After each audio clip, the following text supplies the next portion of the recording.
بدر کے میدان میں محمد عربی صلی اللہ علیہ وسلم پر، آپ کے صحابہ کرام پر مکے کے لوگوں نے مل جل کر کے حملہ کیا، پروگرام بنایا، اسلام کو ختم کر دو، نبوت کو ختم کر دو، اللہ کے پیغام کو مٹا دو، اپنے شرک کا پھیلاؤ کرو، بتوں کو چڑھاؤ، خدا کو گھٹاؤ۔ آپ لوگوں کی کھوپڑی میں بھی یہ بات بڑی مشکل سے آ رہی ہے کہ مکے والے سرکار مدینہ سبقید صلی اللہ علیہ وسلم کی ذات اقدس کے اتنے بڑے دشمن کیوں بن گئے تھے؟ السلام علیکم ناظرین، امید کرتا ہوں کہ آپ سب خیریت سے ہوں گے۔ آج ایک اور نیا بیان لے کر آپ کی خدمت میں حاضر ہوئے ہیں۔ مولانا قاری حنیف ملتانی صاحب کا انتہائی خوبصورت بیان ہے، تو چلتے ہیں بیان کی جانب۔ جو نبی پتھر کھا کے پھول برسائے، جو کالی کملی والا گالیاں کھا کر دعائیں دے، جو عورت روزانہ سر پہ کوڑا کباڑ لے کر منڈیرے پہ بیٹھ کے انتظار کرے اور نبی کے سر پہ پھینکے، اور ایک دن نہ پڑے جو نبی گھر جا کے پوچھے آج کوڑا کیوں نہیں پھینکا، تیرا کیا حال ہے؟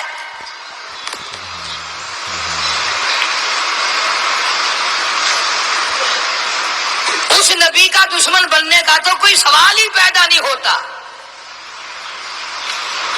عقیدہ ایسی چیز ہے، یقین ایسی چیز ہے،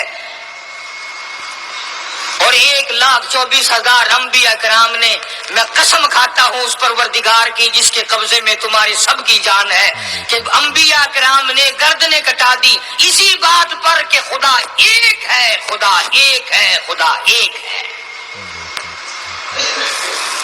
وہ وحدہ لا شریک ہے، کوئی اس کا ساتھی نہیں، کوئی اس کا ہمسر نہیں، کوئی بھی بگڑی بنانے والا نہیں، کوئی بھی بیماری کو دور کرنے والا نہیں۔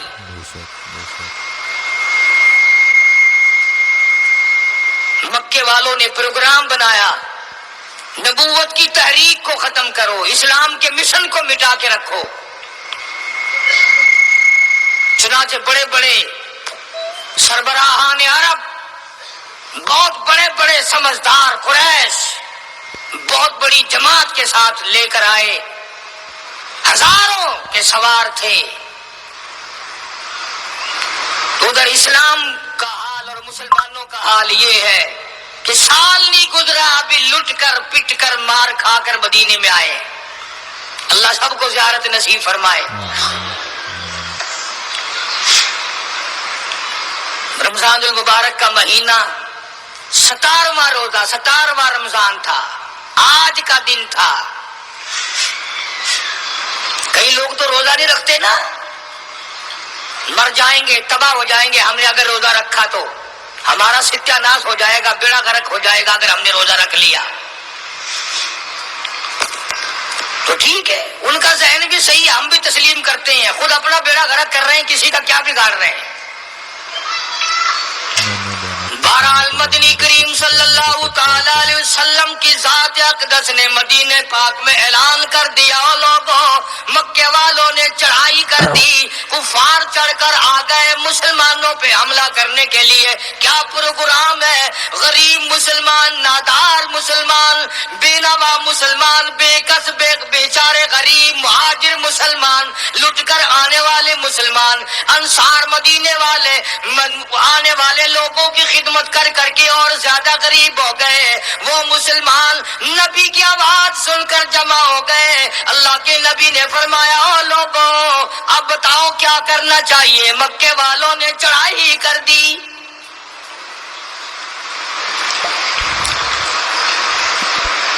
امام الانبیاء محبوب کبریا حضرت محمد مصطفیٰ صلی اللہ تعالی علیہ وسلم کی ذات اقدس نے اعلان کر دیا، مرد آؤ، مقابلے کے لیے چلنا ہے، اپنے آپ کو پیش کرو۔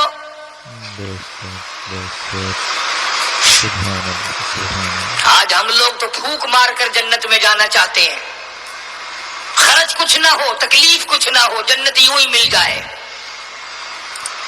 بڑی عجیب بات کہی مجذوب نے اسی کو کہتا وار غفلت یہ تیری ہستی نہیں، وار غفلت یہ تیری ہستی نہیں، دیکھ جنت اس قدر سستی نہیں، راہ گزر دنیا ہے بستی نہیں، ہوش کر کچھ جائے مستی نہیں،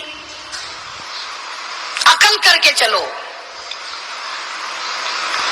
یہاں تو بڑے بڑے آئے، جب جانے لگے تو ننگے گئے، تخت و تاج کے مالک تھے، دنیا سے گئے تو کفن نہ ملا۔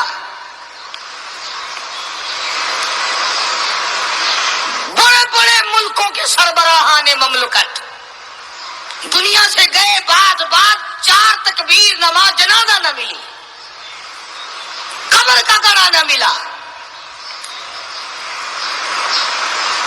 یہ تم ہو جو کبھی خوف کھاتے ہی نہیں، ڈرتے ہی نہیں۔ تاجر نہیں ڈرتے کہ ہم ملاوٹ کیوں کریں، سرکاری ملازم تو آدھی خدائی کے مالک ہیں، وہ تو ڈریں کیوں، وہ تو آدھی خدائی کے مالک ہیں، ان کو تو پیغام ملا ہوا ہے کہ تم جس قدر چاہو گڑبڑ کرو، جو چاہو کرو، جنت تمہاری ہے، تمہارے باپ دادا کی ہے۔ میں قسم کھاتا ہوں کہ تمہارا یہ گھمنڈ غلط ہے، تمہاری نمازیں غلط ہیں، تمہارے حج غلط ہیں، ہمارا تمام طرز اپنا معاملہ غلط ہے، اس لیے کہ جب عقیدہ صحیح نہ ہو بات کچھ بھی نہیں بنتی۔ میں نے تمہیں بتایا تھا ایک دن کہ حضور کریم صلی اللہ علیہ وسلم کا اپنا غلام نبی کا غلام ہے، نبی کا آخر الزماں پیغمبر کا نوکر، تم کہاں چڑھے ہوئے پھرتے ہو؟ کیا جنت ہماری ہے؟ پتہ چلے گا جب چھلنی لگے گی کہ کیا کما کے لے کے جا رہے ہو دنیا سے۔ کہ تمہارا خیال غلط ہے کہ ایک دن دیگ چاولوں کی پکے گی تو تم جنت میں جا کے دھڑام سے گر جاؤ گے۔ مدنی کریم صلی اللہ علیہ وسلم کا غلام ہے، سامان بھی حضور کا، ڈاچی بھی حضور کی، سامان ڈاچی کے اوپر اونٹنی کے اوپر لاد رہا ہے، دشمن کا تیر آیا سینے میں لگا، ختم ہو گیا۔ قریب کھڑے ہونے والے مسلمانوں نے شور مچا دیا، جنتی جنتی جنتی، شہید ہو گیا شہید ہو گیا۔ سرکار مدینہ صلی اللہ تعالی علیہ وسلم تشریف لائے، قریب کھڑے ہو کر کے فرمانے لگے ہوا باللہ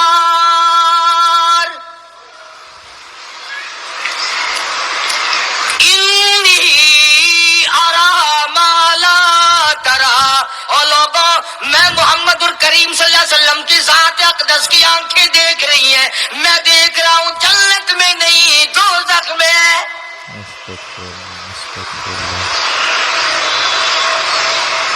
لرز گئے صحابہ، کانپ گئے صحابہ، زمین نکل گئی صحابہ کے پیروں کے نیچے سے کہ یہ بات کیا ہے۔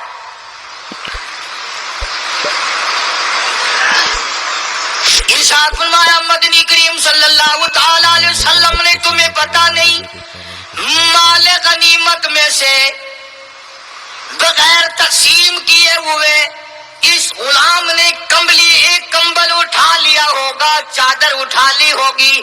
آج میں محمد الرسول اللہ صلی اللہ علیہ وسلم دیکھ رہا ہوں سارے بدن پہ وہ کمبلی، وہ چادر آگ کی بن کر لپٹی ہوئی ہے۔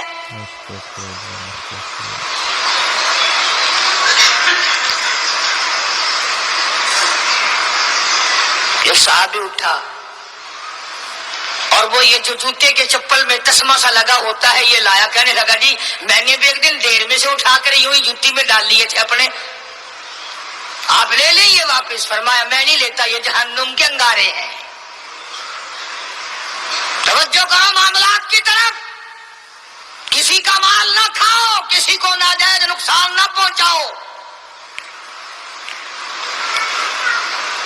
صحابہ کرام کو اعلان کر دیا گیا آؤ میدان میں چلنے کے لیے تیار ہو جاؤ۔ مرد آ گئے، تھی کتنی بڑی تعداد، کچھ مریض ہیں، کچھ بوڑھے ہیں، کچھ بالکل ہلنے کے قابل نہیں. سیدہ خنسا رضی اللہ تعالی عنہا ایک مائی ہے، خوش نصیب مائی، مقدروں والی مائی.